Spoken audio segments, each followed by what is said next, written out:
Informasi selanjutnya, saudara, mencegah maraknya penjualan ikan ilegal yang berasal dari Vietnam, Badan Karantina Ikan, Pengendalian Mutu dan Keamanan Hasil Ikan melalui inspeksi mendadak di sejumlah supermarket di Gorontalo.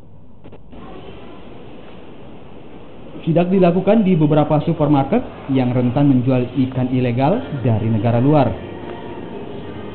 Ikan ilegal yang biasanya dijual yakni jenis ikan patin.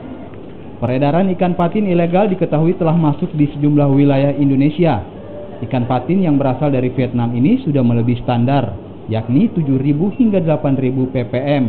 Padahal, batas minimum pada produk perikanan hanya 2.000 ppm.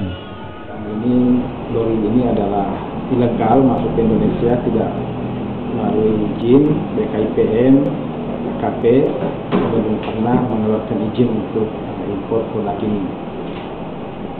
Di samping itu tadi dalam rangka juga menjaga keamanan pangan dan melindungi pasar produk ikan patin lokal kita tentunya.